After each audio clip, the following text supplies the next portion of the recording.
Hey guys, how's it going? Hope you're doing well. My name is Crown, and today I'm going to read you some very interesting stories that I hope that you're gonna love. And now, without further ado, let's go!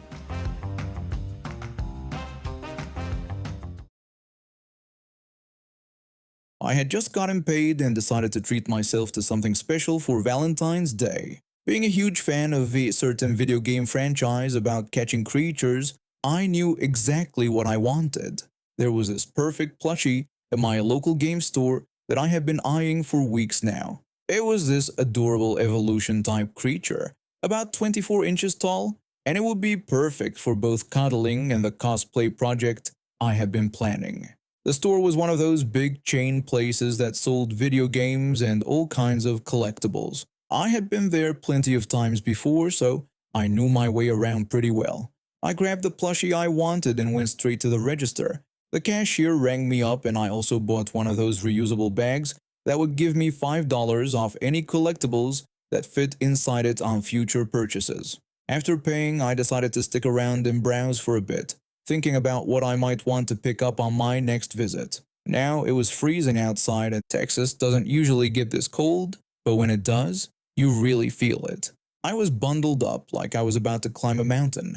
I had on warm sweatpants, a huge ski jacket, a stocking hat, a scarf wrapped around my neck, and my backpack was still on my shoulders. My new plushie, who I had already named Snuggles, was safely tucked into the special collectible bag I had just bought. The bag had this cute design with a dog eating noodles on it. The employees at this store always wore the same uniform: jeans, a company t-shirt, and a lanyard with a badge that had their name and the store logo. I looked nothing like an employee, but that didn't matter to some people. I was standing near the collectibles section, just looking at some figures, when this woman approached me. She had that haircut, you know the one, the classic entitled woman haircut.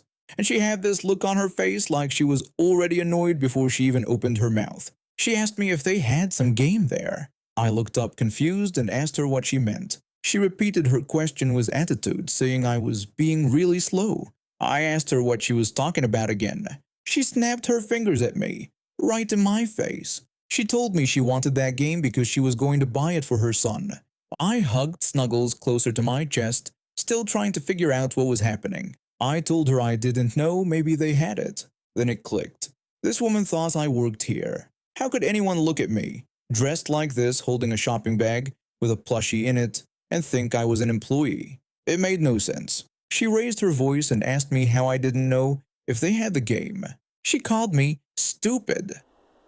That crossed the line. I told her to calm down with that kind of language because this was a family store. I explained that I didn't work there and had just come to buy my plushie. She put her hands on her hips and looked at me. She told me not to lie to her and insisted that I obviously worked there. She said I shouldn't be shopping while I was supposed to be working. I asked her what she was even talking about. I was getting angry now. I just wanted to browse in peace, maybe plan my next purchase, and now I was being harassed by someone who couldn't use basic observation skills. I asked her what about me made her think I worked there. I pointed out that I looked terrible. I told her to go to the counter and ask the actual employee for her game and to leave me alone. An employee had been nearby the whole time, probably restocking or organizing something. He finally walked over, having heard the entire exchange. He asked what was going on. Karen opened her mouth and I knew she was about to start screaming at this poor guy who had nothing to do with any of this. I've worked retail for most of my life. I've dealt with entitled people more times than I can count. I wasn't about to let her get away with it. I told him that this crazy woman had assumed I worked there, and when I tried to correct her, she completely lost her patience. Her face turned red. She pointed at me. She said I was lying and claimed I had come over pretending to work there. She accused me of stealing her stuffed animal and demanded that he throw me out and call the cops. The employee and I just stood there, looking at her. Did she really just try to claim I stole something I clearly just bought? The receipt was literally still in my hand. He told her he was going to have to ask her to leave. He said she was clearly harassing a customer and that he had heard everything that was said. He also pointed out that he had literally just sold me the plushie. and that I even had the receipt for it in my hand. He told her to leave before he called the police. She stammered, her confidence crumbling. She tried to say something, but he cut her off. He raised his voice and told her to leave right now. He called for security. She turned and stormed toward the exit, but not before shouting one last threat.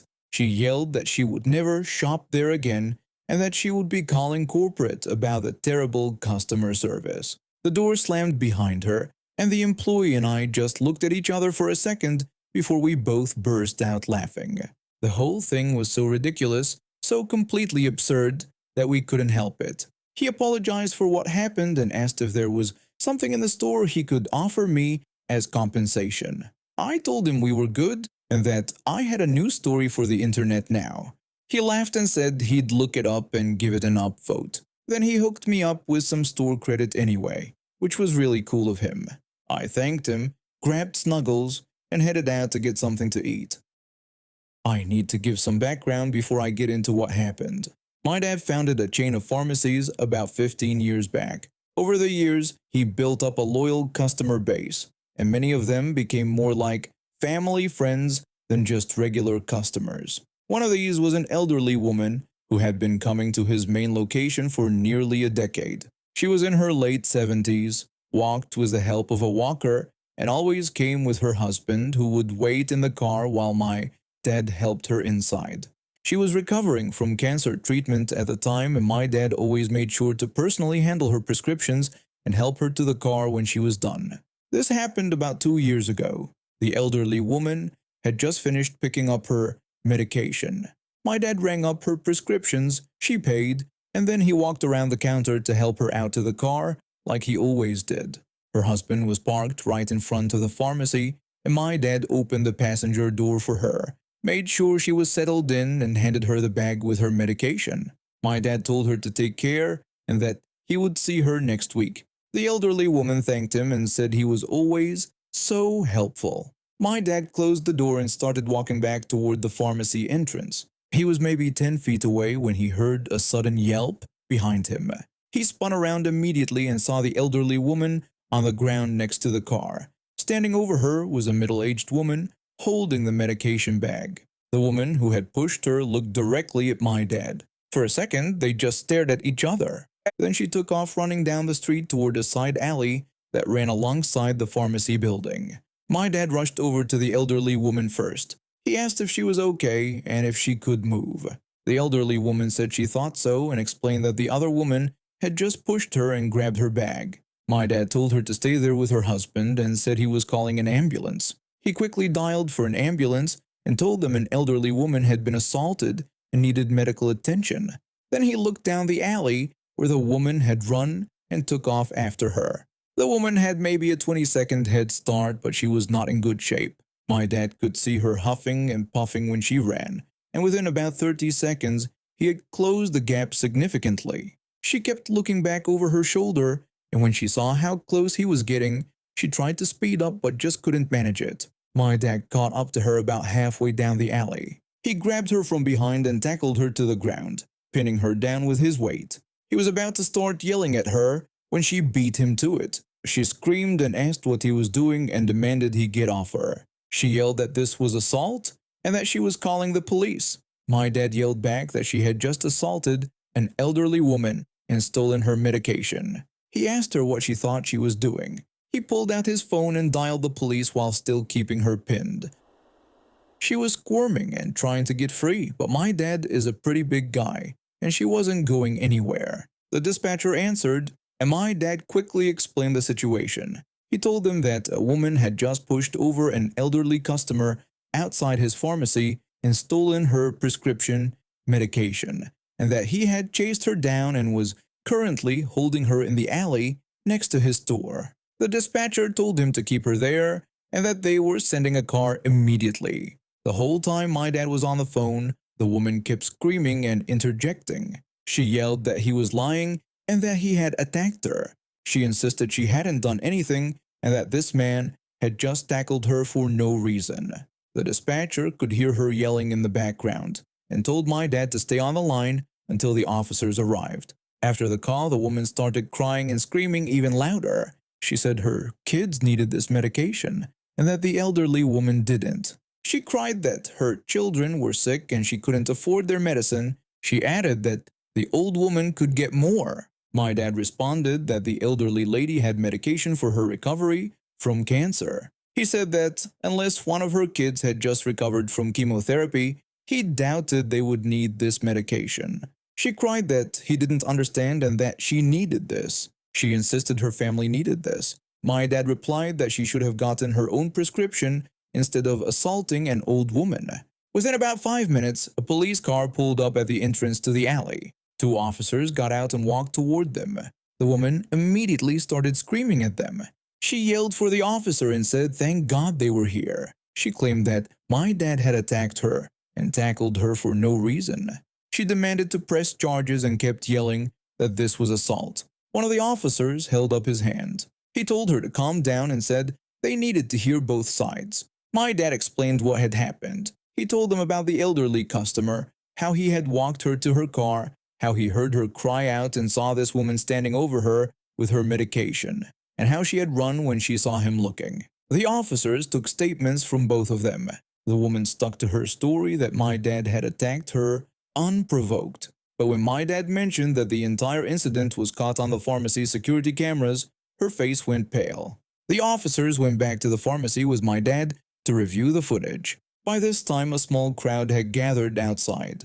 The ambulance had arrived for the elderly woman, and the paramedics were checking her over. The security footage showed everything clearly. The woman approaching the car, pushing the elderly woman to the ground, grabbing the medication bag, and running. It showed my dad helping the elderly woman and then chasing after the thief. The officers came back outside and walked over to the woman, who was now sitting on the curb with one officer watching her. The officer told her she was under arrest for aggravated assault and robbery. She screamed no and said they couldn't do this. She cried that her kids needed her and that the old woman was fine. They handcuffed her and put her in the back of the police car. She was screaming the entire time about how unfair it was and how she was the real victim. The elderly woman was checked out by the paramedics, and thankfully she wasn't seriously injured, just some bruising and soreness. Her husband was shaken up pretty badly though. My dad gave her a replacement of her medication free of charge and made sure she got home safely. The woman who attacked her ended up serving 1 year for aggravated assault and robbery.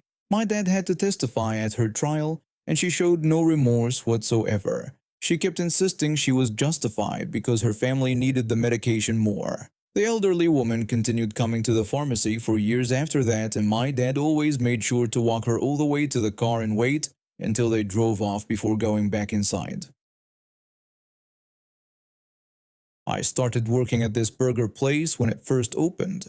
The owner's parents had bought him the franchise after he dropped out of university, and he thought that automatically made him some kind of business genius. The entire staff was female except for me, and I was only 15 at the time. After a few months, I got promoted to supervisor. I was excited at first, but that feeling died pretty quickly when I got my first paycheck. There was no raise, nothing. I was now responsible for managing adults who were getting paid more than me just because the minimum wage was higher for them. When I brought this up with him, he barely looked up from his phone. He told me he could not afford to give me a raise right now. I pointed out that I was doing supervisor work and that usually came with supervisor pay.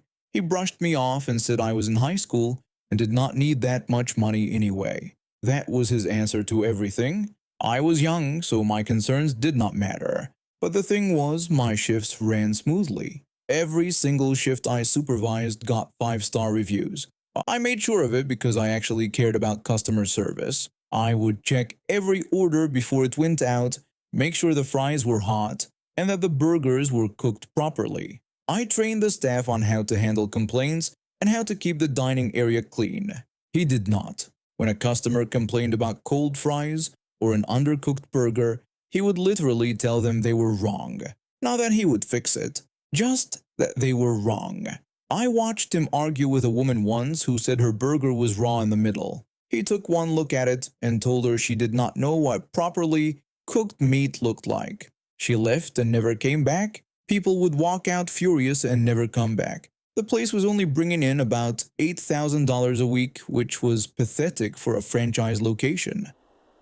Other locations in the chain were pulling in 20,000 or more. He was also a jerk to the staff. One time, a co-worker and I were sitting on his office chair during a break, and he came in and yelled at us. He said we were way too fat to be sitting on his chair and that we were going to break it. I play football. I am not fat. I have muscle mass. But he did not care. He just wanted to feel superior. He would make comments like that all the time. He told one of the girls she needed to smile more or customers would not tip. We did not even get tips. Then there was the holiday pay issue. I worked on a provincial holiday, which meant I was legally entitled to extra pay. When I got my check, it was not there. I asked him about it, and he brushed me off. He told me I was not entitled to that. I said that according to provincial law, I actually was. He got defensive and told me not to tell him about the law. He said he owned the place, and I was just a high schooler.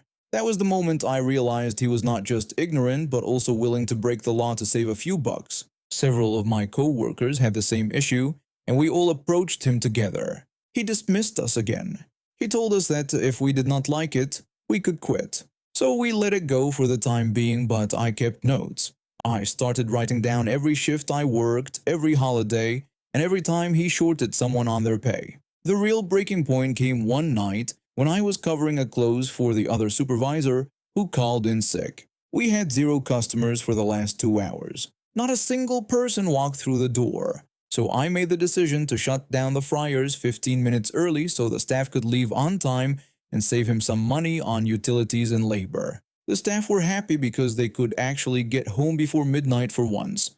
Of course, 5 minutes before close, a guy walks in. He asked if he could get an order of fries. I apologized and told him I had just shut down the fryers for the night since we were closing in 5 minutes. He insisted I turn them back on and said it would only take a few minutes.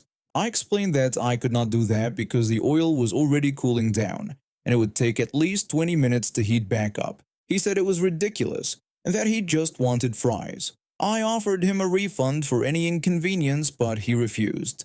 He stormed out and left a 1-star review online. I saw it the next morning when I came in for my shift. The owner was waiting for me at the door. He pulled me into the office and slammed a printed copy of the review on the desk. He told me it was unacceptable and that I had cost him a customer and a perfect rating. I explained that there had been no customers for 2 hours, and I shut down early to save him money. He said he did not care, and that I should have kept everything running until close. He gave me a verbal warning and told me he was deducting $80 from my next paycheck to cover the cost of the fries, the order, and a penalty for the 1-star review.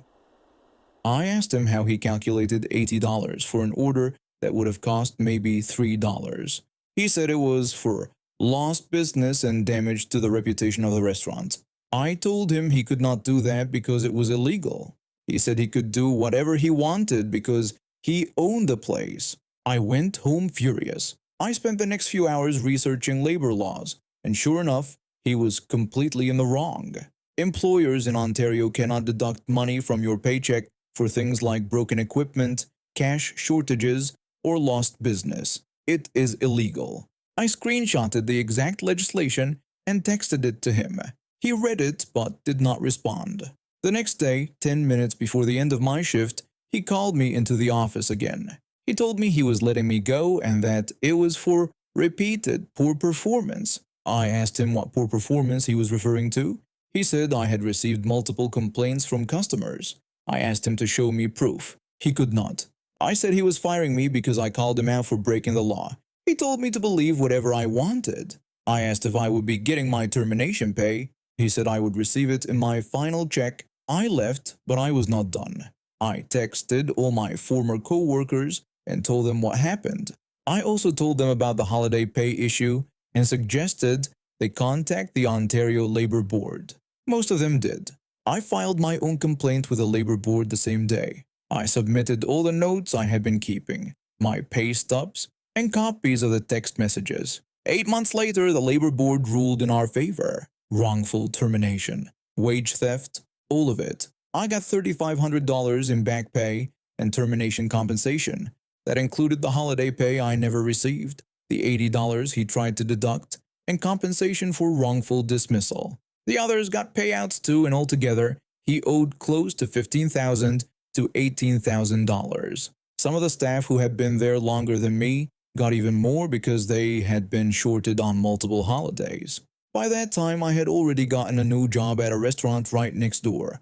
The front of the place was all glass, so every morning I could see into my old workplace. He was running around like a maniac, short-staffed because most of my co-workers quit after I got fired. Nobody wanted to work for him anymore. The remaining staff looked miserable. I saw him yelling at one of the new hires through the window one morning. A few months later, I ran into his cousin at school. He told me the owner had to sell his 2017 Mercedes to pay off the labor board penalties. Then he stopped paying royalties to the franchise and they sued him for breach of contract. Apparently, he owed them over $30,000 in unpaid fees. The restaurant shut down completely.